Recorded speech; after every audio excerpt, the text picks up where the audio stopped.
Hi friends, welcome to finance with Rishabh. आज हम discuss करेंगे एक्सआरपी के बारे में। अभी तक हमने डिस्कस किया काफी मीम कॉइन्स के बारे में, like Shiba, Floki. XRP is also a crypto coin. जानेंगे इसके बारे में कि एक्सआरपी है क्या, एक्सआरपी के बारे में मार्केट में क्या न्यूज़ है, क्या ऑडियंस के सेंटिमेंट्स चल रहे हैं, क्या बड़े बड़े फॉरम्स इसका प्रेडिक्शन दे रहे हैं, एंड मुझे क्या लगता है ये कहाँ तक जा सकता है, एंड क्या मैं इसको पर्सनली बाय कर रहा हूँ या नहीं कर रहा हूँ। That we'll discuss in this video. तो first of all, what is XRP? So XRP is a crypto coin जो कि टॉप 10 मार्केट कैप्स में आता है। टॉप 10 बड़े कॉइन्स में ये है, टॉप 5 में भी आ चुका है। बट इसके बारे में हम डिस्कस करें कि ओरिजिनली है क्या। तो एक्सआरपी या रिपल कॉइन 2021 में लॉन्च हुआ था। इसका प्रोग्राम जो है वो 2012 से चल रहा है, मतलब काफी पहले से चल रहा है। बट जो कॉइन लॉन्च हुआ था वो 2021 में हुआ था। एंड जिस चीज पे कॉइन बेस्ड है उसको कहते हैं एक्सआरपी लेजर। लेजर एक तरीके से बुकिंग एंड अकाउंटिंग को लेजर बोलते हैं, एंड उसी पे बेस्ड है एक्सआरपी लेजर। तो जैसे कि आपको स्क्रीन पे भी आएगा कि व्हाट इज एक्सआरपी, जो कि कॉइन मार्केट कैप बता रहा है। उसमें it is mentioned that XRP ledger is an open source, permissionless and decentralised technology. Permissionless बोले तो जैसे बाकी के कॉइन्स होते हैं, कोई बिटकॉइन पे बेस्ड होता है, कोई इथेरियम लेयर पे बेस्ड होता है, कोई किसी लेयर पे बेस्ड होता है।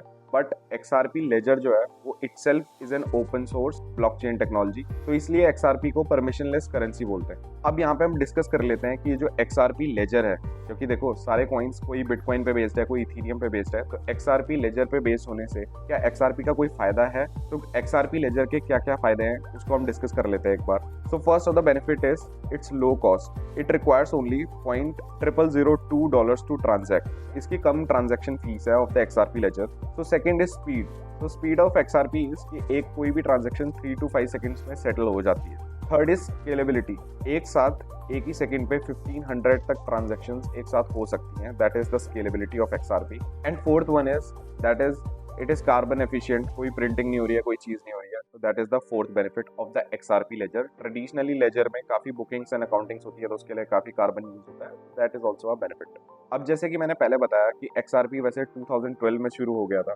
2012 में David Schwartz, Jed McCaleb and Arthur Britto, ये 3 को फाउंडर्स थे जिन्होंने एक्सआरपी लेजर को इंट्रोड्यूस किया था with its native currency XRP. तो ये 2012 में एक तरीके से लॉन्च हो गया था as a faster, more efficient alternative to the Bitcoin blockchain. तो इनका जो आइडिया था दैट वाज कि हम बिटकॉइन से बेटर एक ब्लॉकचेन टेक्नोलॉजी ऑडियंस के सामने रख सकते हैं, and audience will be more involved in it. तो इन सितंबर 2012 में along with Chris Larsen they founded the company that is today known as Ripple। तो XRP का ही दूसरा नाम Ripple भी है, as we all know।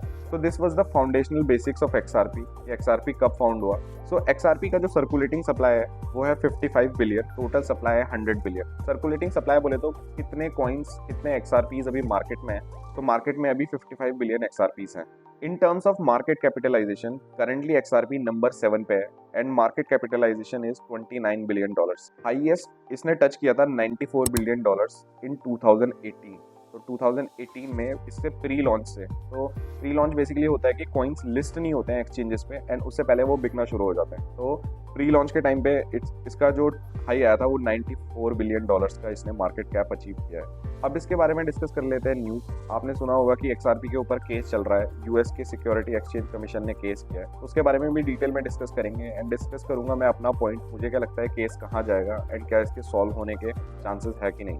तो एक्सआरपी न्यूज में है क्योंकि यूएस के सिक्योरिटी एंड एक्सचेंज कमीशन ने एक्सआरपी पे $1.95 बिलियन की पेनल्टी लगाई थी। सो रीसेंट न्यूज में करंटली इनका केस की हियरिंग चल रही है। इस टाइम पे इनकी केस की हियरिंग चल रही है। 22 अप्रैल को स्टार्ट हो गई थी।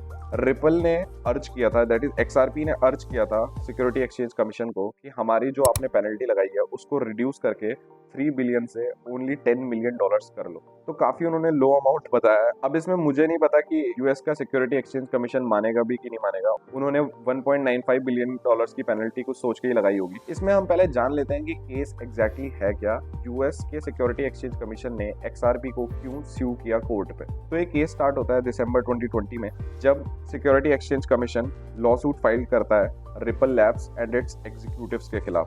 तो रिपल लैब्स में जितने लोग काम कर रहे हैं कुछ उनके खिलाफ भी ये केस था। इसमें एलिगेशन ये लगाई जाती है कि इन्होंने फेडरल सिक्योरिटी लॉज को वायलेट किया है by selling XRPs to both institutional and retail customers. तो दोनों ही, इंस्टीट्यूशनल मीन्स जो बड़े इंस्टीट्यूशंस होते हैं जो कि इन्वेस्ट करते हैं, एंड रिटेल कंज्यूमर्स मतलब हमारे जैसे कंज्यूमर्स हो गए।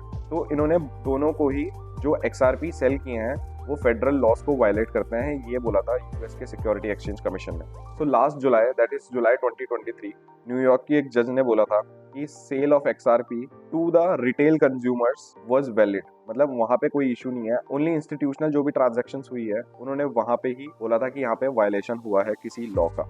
यहाँ से एक बहुत ही पॉजिटिव छोटी सी ग्लिमर ऑफ होप है कि अगर यही बात है कि रिटेल कंज्यूमर्स को नहीं हुआ है एंड इंस्टीट्यूशन को ही हुआ है, तो क्या पता इनका जो भी पेनल्टी यूएस के सिक्योरिटी एक्सचेंज कमीशन ने लगाई है वो थोड़ी सी कम हो जाए। But I don't think so कि ये $10 मिलियन तक करेंगे। लाइक 1.95 बिलियन कहाँ होता है, 10 मिलियन कहाँ होता है, दैट इज नॉट इवन 5%, मतलब 5% के अराउंड है जो कि उन्होंने पेनल्टी लगाई है। जैसे कि आपको स्क्रीन में आ ही रहा होगा कि अभी मार्केट इसके बारे में काफ़ी बियरिश है, मतलब काफ़ी फियर है मार्केट में, क्योंकि रिपल के बारे में जब से ये न्यूज़ आई है कि इन्होंने $10 मिलियन की अपील की है कि इसको रिड्यूस कर दो यहाँ तक, तब से कुछ अच्छे सेंटिमेंट्स नहीं चल रहे हैं एंड रिपल का प्राइस तब से थोड़ा सा करेक्ट भी हुआ है। तो अभी कोई प्राइस भी उसका डाउन है।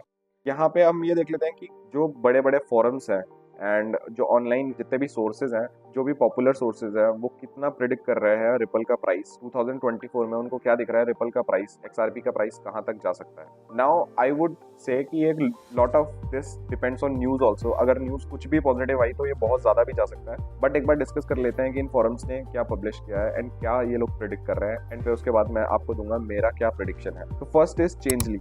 चेंजली ने प्रिडिक्ट किया है $0.8, मतलब अभी से 50% का इंक्रीज चेंजली बोल रहा है कि XRP में हो सकता है, which is a conservative target. I can say कि ये तो अचीव हो सकता है इजीली। सेकेंड इज CoinDCX, जो कि एक बहुत बड़ा एक्सचेंज भी है। CoinDCX is predicting $2, that means अभी के प्राइस से 4x हो जाएगा। दैट आई वुड से कि is a fine target. Third is Coinpedia। So Coinpedia ने बोला है कि it will reach around $2.2, that means around 4x, again 4x of its current price. तो ये दोनों CoinDCX एंड Coinpedia ये बता रहे हैं कि ये 4x तक जा सकता है। अब बात करते हैं कि मुझे क्या लगता है। एज आई सेड, मुझे पर्सनली तो पहली बात ये लगता है कि this is a risk, purely ये रिस्क है, एंड इसका बहुत सारा डिपेंड करेगा कि इसकी न्यूज़ क्या आती है, XRP की क्या न्यूज़ आती है, क्या इनका केस सॉल्व होता है, केस किस डायरेक्शन में जाता है। केस लंबा भी चल सकता है, एंड अगर केस के बारे में कुछ पॉजिटिव न्यूज़ नहीं आ सकती तो यहाँ पे और बियरिश सेंटिमेंट दिख सकते हैं एंड ये और डाउन आ सकता है। बट हम जैसे इन्वेस्टर्स के लिए जितना डाउन आए उतना हमारे लिए बेटर है, क्योंकि हम तो ऐसे ही अपॉर्चुनिटीज़ को ढूंढते हैं कि कब कोई कॉइन डाउन आए एंड हम उसमें अपनी पोजीशंस होल्ड करें। तो अब डिस्कस करते हैं कि मेरा क्या प्रेडिक्शन है, मुझे कहाँ तक ये जाता हुआ लग रहा है। तो अभी रिसेंटली मैंने रिपल परचेज किया है एंड आपको स्क्रीन पे आ जाएगा मैंने कितना परचेज किया है। ज़्यादा मेरी इतनी ज़्यादा होल्डिंग्स नहीं है, बट मैं इसको अभी और परचेज करूँगा अगर ये डाउन जाता है तो। मुझे लग रहा है 2024 में अराउंड $2 तक जा सकता है। अगर आप इसको 2025 या उसके थोड़ा बाद तक होल्ड करने का सोच रहे हो, विच आई एम ऑल्सो थिंकिंग, मैं इसको बेचूंगा नहीं 2024 में, बट अगर 2025 तक मैं वेट कर लूँ इसका, मुझे लगता है कि ये अराउंड $3.5, मतलब अभी से 7x तक मुझे देता हुआ मुझे लग रहा है कि ये दे सकता है। Now it's purely my prediction. ये सब जैसे कि मैंने कहा कि बहुत कुछ न्यूज़ पे भी डिपेंड करता है। Crypto coins are not regulated, मतलब ये कोई सेंट्रलाइज एक्सचेंजेस तो है नहीं, डिसेंट्रलाइज एक्सचेंजेस हैं। इसकी वजह से इन पे केसेस काफ़ी इजीली हो सकते हैं। कोई गवर्नमेंट कह देगी कि इन्होंने हमारे रूल्स को वायलेट किया है, कोई दूसरी कंट्री कह देगी इन्होंने हमारे रूल्स को वायलेट किया है, तो ये सब चलते रहते हैं। But in the long run अगर मुझे ब्लॉकचेन टेक्नोलॉजी पे भरोसा है and I have my belief on it, तो मैं उसमें इन्वेस्ट करूँगा। तो सारा गेम आ जाता है कि आपका बिलीफ है कि नहीं। अगर आपको क्रिप्टो में या किसी भी चीज़ में आपको बिलीफ है तभी आप उसमें इन्वेस्ट करो।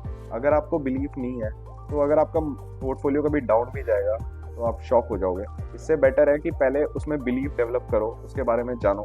एंड अगर आपको क्रिप्टो के बारे में और जानना है और कॉइन्स के बारे में जानना है तो you can subscribe to my channel and you will find all those videos here. मैं उसे रेगुलरली डालता रहता हूँ। Thank you so much.